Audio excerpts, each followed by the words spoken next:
Então veja bem que Belsazar ficou no lugar de seu pai ocupado com guerras, trabalhando para defender o Império Babilônico.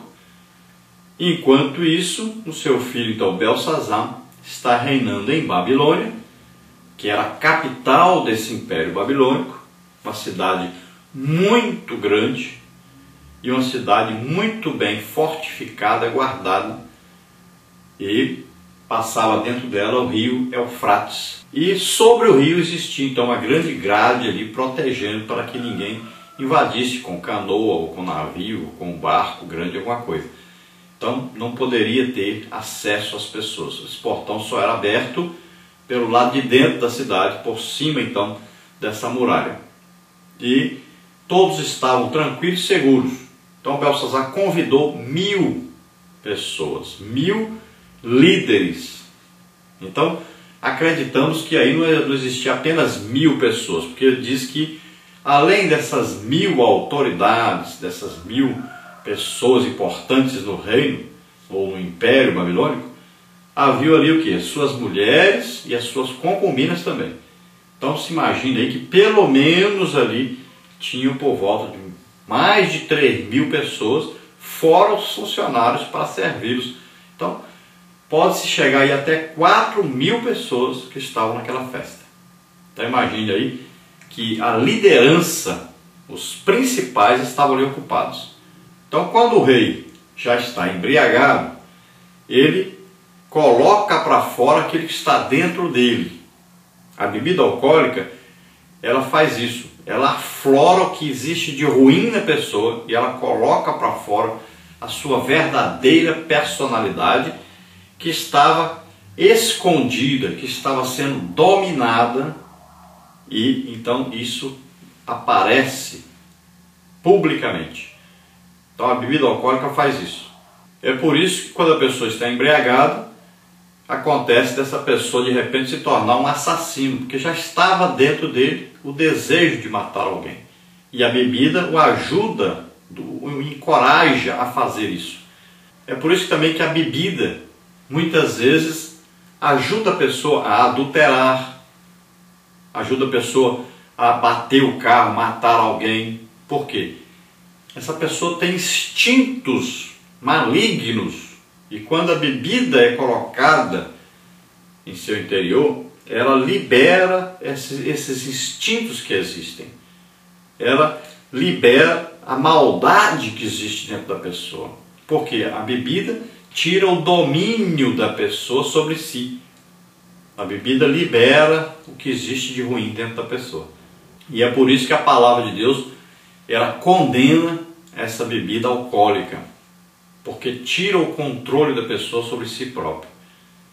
E proíbe também que os reis bebam bebida forte, bebam bebida alcoólica. Então aqueles que dominam, aqueles que estão em eminência, aqueles que estão no governo de alguma coisa, jamais devem tocar em bebida, porque vão perder o controle sobre si, e perdendo esse controle, a sua autoridade de controlar os outros é perdida. Então essa festa acontece no palácio, na Babilônia, e quando o rei está embriagado, ele então convida as pessoas a beberem agora, utilizando as taças de ouro, os utensílios sagrados do templo de Jerusalém, que o seu avô Nabucodonosor havia trago de Jerusalém, quando ele invadiu Jerusalém, destruiu ali o templo de Jerusalém, a cidade de Jerusalém, e levou cativo o povo de Jerusalém. Então, levou o povo de Jerusalém para o exílio, para a Babilônia. Dentre esse povo estavam então Daniel, estava ali Ananias, estava Misael e Azarias. Então aqui ele está confrontando a Deus. Ele está agora falando que aqueles objetos pertenciam ao Deus dos judeus e que os seus deuses eram superiores ao Deus dos judeus. Ele estava agora dizendo que ele poderia usar as coisas consagradas a esse Deus em consagração aos seus próprios deuses. Então Então ele estava profanando as coisas de Deus. Estava usando as coisas de Deus para a sua festa mundana, pecadora. Então Deus não aceita isso. Deus não aceita o confronto da pessoa humana com Ele. Então não tem jeito de alguém profanar, de alguém combater Deus, de alguém enfrentar Deus, porque até a paciência de Deus tem limite. Então chegou ali ao limite da paciência. Deus, o Todo-Poderoso, não aceitou mais aquele confronto, não aceitou mais que aquela família que tantas vezes o confrontou continuassem a confrontá-lo. Então chegou o fim, essa teimosia que Nabucodonosor começou, e agora o seu neto está continuando de uma maneira terrível. Então Deus resolve colocar fim a isso. Olha, na palavra-chave aí nós temos aí profanação, desrespeito ou violação do que é santo, sagrado, é um insulto, irreverência. Então vamos ver no tópico 2, a insensatez e a crueldade do autocrata Belsazar.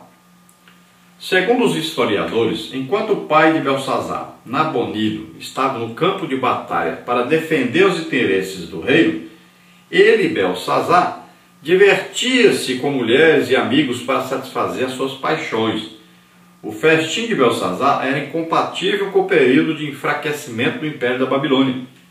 Habituado a ter tudo ao seu alcance, o rei não hesitava em fazer sua vontade prevalecer, tanto para matar os seus oponentes, quanto para se cercar de pessoas de sua estirpe. Belsazar era um homem cruel.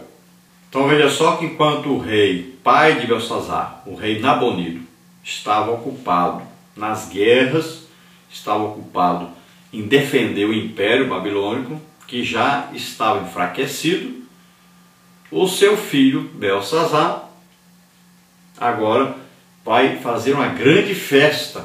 Veja só, festa no dia errado, na época errada, sem o motivo correto também.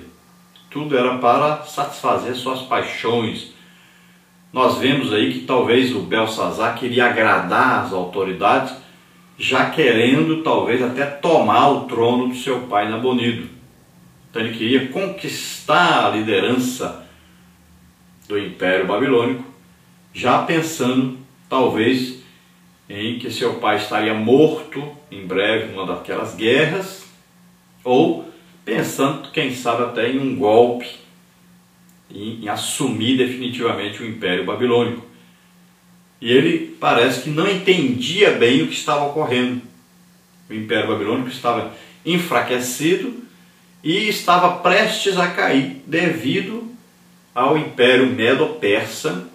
Estaria uma união entre os medos e os persas para tomarem o Império Babilônico. Ele não conseguia compreender o que estava acontecendo. Então, ele vai fazer uma grande festa para agradar as autoridades, todos os líderes da Babilônia. E nessa festa, então, ele chama os mais importantes do reino, suas mulheres e suas concubinas, e vão beber e festejar. Tópico 3, uma festa profana. A despeito da grandeza e da opulência imperial, a festa oferecida por Belsazar e dedicada aos maiorais do reino era um festejo degenerado, pois ia desde as bebedeiras às orgias com homens e mulheres.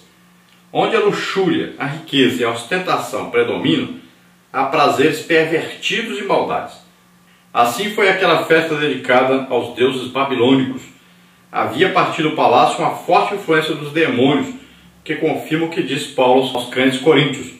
1 Coríntios 10, 20. 1 Coríntios 10, 20 que diz: antes digo que as coisas que os gentios sacrificam, as sacrificam aos demônios e não a Deus.